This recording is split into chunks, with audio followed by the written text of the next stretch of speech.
होती है। मैं बुद्ध की मजबूरी सोच के परेशान होता हूँ कई बार, और फिर मैं सोचता हूँ कि काश यशोधरा जैसा व्यक्तित्व सबका होता। बुद्ध की रियल कहानी क्या है शायद किसी को नहीं पता। मैं जिस कहानी की बात कर रहा हूँ, मैथिली शरण गुप्त नाम के एक बड़े प्रसिद्ध कवि ने यशोधरा नाम की पुस्तक में वो कहानी लिखी है, भूमिका में जिक्र किया। बुद्ध बचपन से ही थोड़े से वैरागी किस्म के व्यक्ति थे। उनकी कुंडली देख के एक ज्योतिषी ने बताया भी था। माता पिता बहुत परेशान थे, शुद्धोदन उनके पिता का नाम था। माता पिता ने बहुत कोशिश की कि इस बच्चे का मन विरक्त न हो। अच्छा महल बनवाया, सारी सुविधाएं दी। जैसे ही बुद्ध थोड़े से किशोरावस्था में आए, उस समय की दुनिया की सबसे खूबसूरत महिला से, लड़की से, यशोधरा से उसकी शादी करवा दी।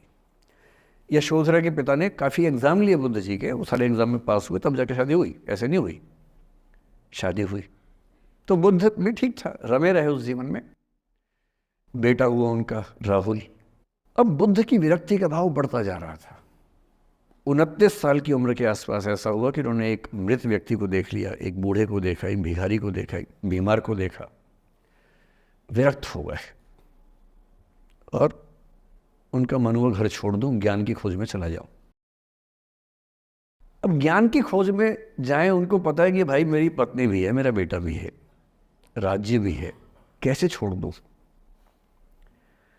छोड़ना जरूरी है। अंदर की आवाज है कि छोड़ो, तुम इस चीज के लिए नहीं बने हो, तुम्हारा स्वधर्म कुछ और है। बाहर की जिम्मेदारी है कि छोड़ नहीं सकते।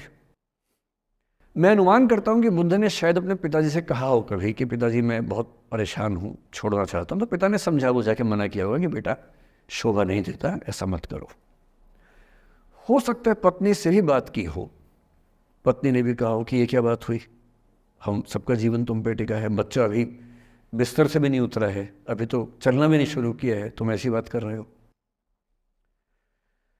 इसका जिक्र नहीं मिलता इतिहास में कि ये बात हुई कि नहीं हुई। और एक दिन बुद्ध ने तय किया और वो आधी रात को पत्नी और बेटे को सोता हुआ छोड़ के चले गए।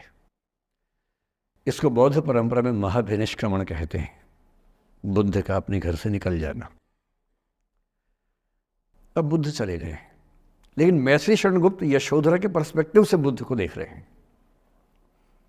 यशोधरा बहुत परेशान है, भाई पति चला गया है, बच्चे का पिता चला गया, मजाक थोड़ना है। राजा परेशान है कि उनका उत्तराधिकारी चला गया है। यशोधरा इतनी परेशान है, बहुत लंबे समय तक छंद आते रहते हैं कि वो कितनी बेचैन है, कितनी परेशान है। लेकिन यशोधरा की सबसे बड़ी परेशानी इस बात से नहीं कि बुद्ध चले गए, इस बात से है कि बिना बताए चले गए, भरोसा नहीं किया।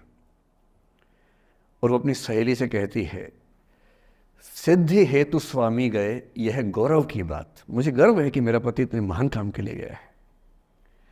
सिद्धि हेतु स्वामी गए, यह गौरव की बात, पर चोरी चोरी गए, यही बड़ा व्याघात। सखी सखी वो मुझसे कहकर जाते, कह तो क्या वो मुझको अपनी पथ बाधा ही पाते, क्या मैं रास्ता रोकती उनका? उसके मन में ये मलाल है कि बिना बताए चले गए।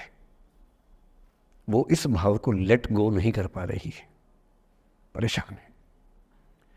फिर बुद्ध को ज्ञान मिला 6 साल की तपस्या के बाद, बोधगया में बोधि वृक्ष के नीचे ज्ञान मिला।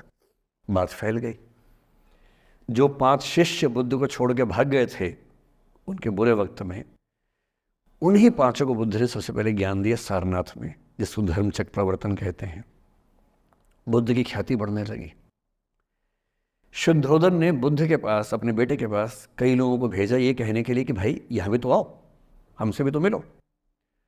बुद्ध का ऐसा प्रताप था कि जो उनके पास जाता वो बुद्धम शरणम गच्छामि हो जाता, वापस ही नहीं आता। तो फिर शुद्धोदन ने बुद्ध के बचपन के एक दोस्त को ये कह के भेजा, भैया मैं जानता हूं तुम वापस नहीं आओगे, पर प्रभावित होने से पहले बोल देना कि पापा याद कर रहे थे। तो वो गया, उससे वायदा निभाया, हो तो गया, बुद्ध के संग में दीक्षित हो गया, पर वायदा निभा दिया।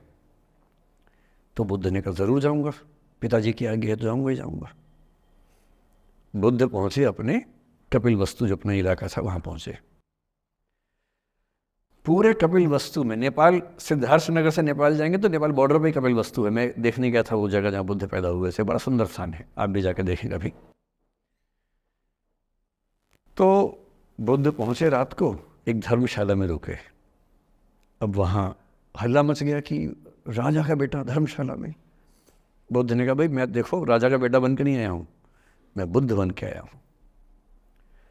सुबह उठ के भिक्षा मांगने लग गए उस इलाके में, अपने ही पिता के राज्य में। पिता ने सिर पीट लिया कि भाई क्या कर रहे हैं। फिर बुद्ध ने सूचना भिजवाई कि मैं बुद्ध हूँ, बेटा हूँ संयोग से, ठीक है मैं आ रहा हूँ मिलने के लिए, पर मैं बुद्ध होके आया हूँ, मेरी चर्या है, नियम है, मैं भिक्षा से ही जीवन जीता हूँ अपना। ठीक है, पिताजी ने कहा चल कोई बात नहीं। फिर बुद्ध गए पिता से मिलने, पिता से मिले, सबसे मिले, भरी सभा में। लेकिन यशोधरा नहीं आई मिलने के लिए, लेट गो नहीं कर पा रहे थे।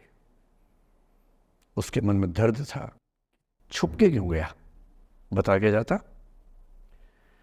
बुद्ध ने पूछा पिता से कि यशोधरा कहाँ है, तो बोले कि वो कह रही है कि अगर बुद्ध मिलना चाहेंगे तो खुद ही मिलने आएंगे मुझसे, मैं क्यों जाऊंगी भाई, आत्मसम्मान भी तो कोई चीज़ है, मैं क्यों मिलने जाऊंगी। तो बुद्ध मिलने गए। सोचिए एक कमरे में यशोधरा बैठी है, राहुल साथ में। अब राहुल थोड़ा सा बड़ा हो गया है, 6-7 साल का है। बुद्ध गए हैं। अब आपके मन में आ रहा है कि बुद्ध वहाँ जाके बोलेंगे सॉरी मैंने गलत किया, I hurt you, I really feel sorry. बुद्ध है वो बुद्ध, वहाँ जाके क्या बोल रहे पता है, भिक्षाम देहि, भिक्षा दो। और यशोधरा कितनी महान महिला रही होगी, उसने अपने बेटे का हाथ बाप के हाथ में दे दिया। लेट गो का इससे महान उदाहरण दुनिया के इतिहास में नहीं है कि चलो आखिर तुमने आके झुक के कुछ मांगा तो सही। उसकी जितनी ईगो थी, अहंकार था, सब विगलित हो गया। और जो औरत परेशान थी कि मुझसे बिना बताया गया, उसने अपने बेटे को दे दिया कि इसको लेके जाओ, क्योंकि मैं जानती हूँ कि तुम महान काम कर रहे हो, और तुम महान काम कर रहे हो तो मैं क्यों बीच में आऊँगी भाई। मेरा पति महान काम कर रहा है तो मुझे खुशी होनी चाहिए, और तुम्हारी उस खुशी में मैं क्यों पीछे हटूँ। बस मुझे भरोसे में लेके जा